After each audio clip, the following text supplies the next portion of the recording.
Merhabalar, yeni videoma hoş geldiniz. Nasılsınız? Neler yapıyorsunuz? Ben çok şükür bugün birazcık daha iyiyim. Ama yorgunluğum devam ediyor. Bu odayı temizledim. Temizliğim yarım kalmıştı biliyorsunuz dün. Bu salonu temizledim ama yine böyle nefesim tıkandı. Yoruldum, birazcık dinlendim. Devam edeceğim. Bugün bitirmem lazım. Saat de epey ilerledi. Niye böyle oluyor anlamadım. Normalde ben bütün evi yetiştiriyordum öğlene kadar. Ama bu hastalıktan herhalde sürekli yoruluyorum. Bir yorgunluk çöküyor üzerime. Nefesim daralıyor. O yüzden aslında durup dinlenmiyorum da anlamadım. Yine yetiştiremedim yani anlayacağınız. Hemen hızlı bir şekilde birazdan balkonu bir sileyim. Şu yine şey olmuş, balkon is olmuş. Camını falan silmeyeceğim. Onlar daha sonraki işler. Derin işler onlar. Şimdi o işleri karıştırmayacağım. Camların falan çok kötü ama başka zaman onlar. Güzelce yerinin falan tozunu alacağım. Hemen hızlı bir şekilde arayı da süpürüp sileyim, tozunu alayım. Bitirmek istiyorum yani bugün anlayacağınız. Siz neler yapıyorsunuz? İnşallah sağlığınız, sıhhatiniz yerinizdedir. Valla sağlık olmayınca hiçbir şeyin önemi yok. İnsan hep hasta olduğunda bunu anlıyor maalesef ki. Sağlıklıyken kıymetini bilmiyoruz. Ama hasta olduğumuzda aslında her şeyin boş olduğunu, sağlığın çok önemli olduğunu anlıyoruz. İnsanoğlu işte elindekinin değerini kaybetmeden anlamıyor. Ne kadar defalarca bunu yaşasak da hep böyle oluyor. İnşallah iyisinizdir yani. Hayatınız, rutinleriniz inanın rutinler şükürdür yani. Bazen her gün aynı şeyleri yapıyoruz diye sıkılıyoruz ama aslında o her gün aynı şeyleri yapabilmek bir nimet. Onu yapamayan insanlar oluyor. İşte maalesef bunları, o rutinlerimizi kaybettiğimizde anlıyoruz. Neyse ben birazcık daha dinleneyim. Hemen işime koyulayım. Sonra zaten oğlumu almaya gideceğim okuldan. Çorba yapmadım. Dünden makarna vardı. Makarna yeriz. Artık akşama yaparım bir çorba. Hava da aksine bir soğuk bir soğuk. Yani insanın böyle hiçbir şey yapası gelmiyor. Benim öyle oluyor soğuk havalarda. Kimisi soğuk havaları çok sever, kapalı havaları ama ben kapalı havalarda böyle yatmayı seviyorum. Dinlenmeyi seviyorum. Güneşli havalar beni daha böyle kıpır kıpır yapıyor. Niyeyse. Ama işimin başındayım. Bırakmayacağım. Devam ediyorum.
Sadece şey kaldı. Buraların tozlarıyla ara ve mutfağın tozuyla banyo kaldı.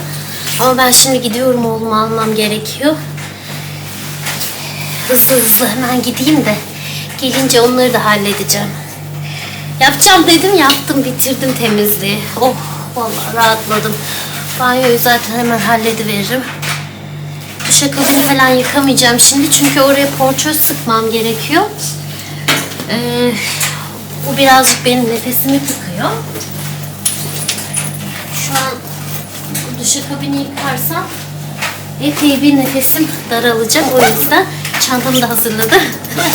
Ben gidiyorum. Gelince görüşürüz. Ben oğlumu aldım geldim. Yemeğimizi yedik. Kargo gelmiş. Ne aldım? Kahve makinesi aldım. Şöyle Arçelik'in Telve isimli ikili kahve makinesinden aldım. İnanın bunu çok uzun zamandır düşünüyorum. Alsam mı almasam mı diye çok araştırdım kahve makinelerini. Ben kahveyi cezvede yapıyorum. Daha önce benim kahve makinem vardı. Şimdi markasını vermeyeceğim ama bir kere aldım. 2 kere bozulduğu için iade ettim. Hem de iyi bir markanın kahve makinesiydi. İade ettim onu. 2 kere garantiye gönderdiğim için. Sonra da bir soğudum kahve makinesinden. Cezvede yapmaya devam ediyordum. Ama uzun zamandır da bu kahve makinesine bakıyordum. Bunda gözüm vardı. İnşallah iyi çıkar bu da. Pek bir şansım yok böyle bir makinelerden. İnşallah bu da bozulmaz. Açıkçası bunu biraz da eşim için aldık. Çünkü o sabahları kahve içmeyi seviyor. Böyle pratik olsun diye. Bunu seçtik. Bu kendinden suyu çekenlerden. Su eklemiyorsunuz. Sadece kahve ekliyorsunuz içerisine. İçinden şöyle bir tane kaşığı çıktı. Bu kaşığı kullanır mıyım bilmiyorum.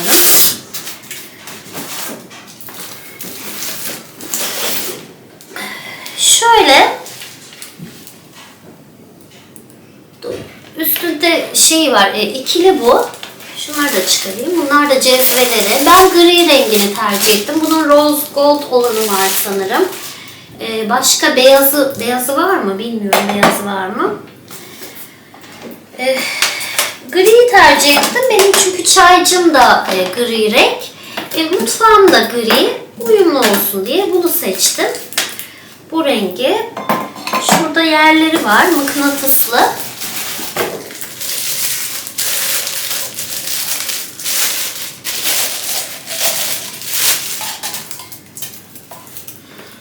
Şöyle koyduğunuzda zaten yere oluyor. Altında mıknatıs var. Hemen oturuyor yerine.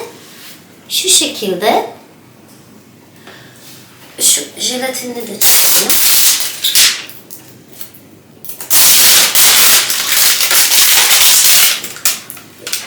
Üstü şöyle düğmeleri dokunmatik.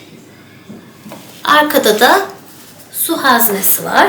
Suyu buraya dolduruyorsunuz. Şu şekilde.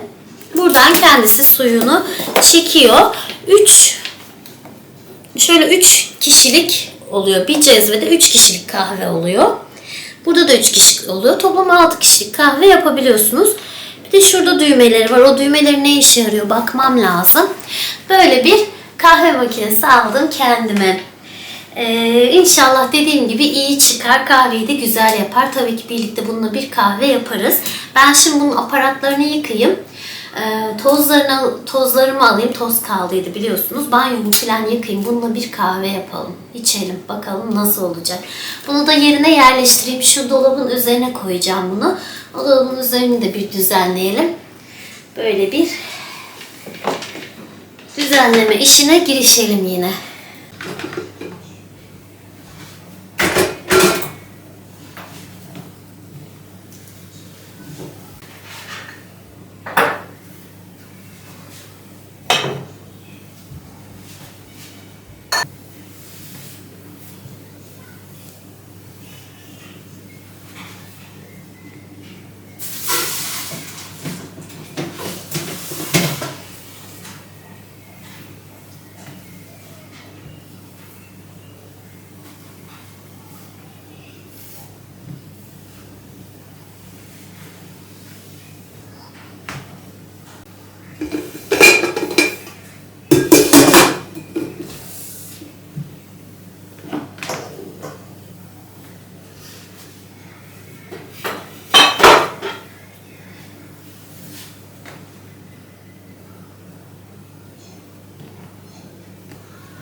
Gayet köpüklü yaptı. Ben şimdi içine bir şey düştü gibi geldi cezvenin içinden, anlamadım. Bir tur ikisini de 3 fincanlık su devir daimi yaptırdım boş. Zaten suyu aldıktan sonra kaynamaya başlıyor. Kaynatmadım. İçinde bir şey olması imkansız. Ama bir şey düştü gibi geldi. Kaşıkla şöyle karıştırdım da o yüzden birazcık köpüğü bozuldu. Bakalım tadı nasıl. Kahve.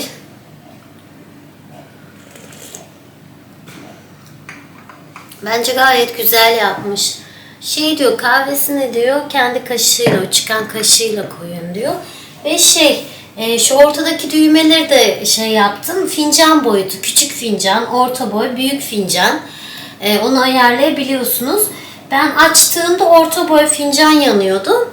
Onu yaptım, işaretledim. Benim fincanıma göre tam şöyle orta boy fincan. Güzel, inşallah memnun da kalırım. Bozulmadan güzel güzel kahvemizi içeriz. Ben bütün işlerimi hallettim. Çamaşır yıkanıyor. Kurutmada çamaşır var. Bir postada çamaşır katladım. Bir yandan çamaşır. Banyomu da güzelce temizledim. Bütün işlerimi hallettim. Kahvemi içeyim ben ve burada da videomu sonlandırayım. Artık bundan sonra akşam yemeği faslı. Çaydı derken öyle devam edecek. Siz umarım keyifle izlemişsinizdir bu videomu. Bir sonraki videoda görüşene kadar kendinize iyi bakın. Hoşça kalın.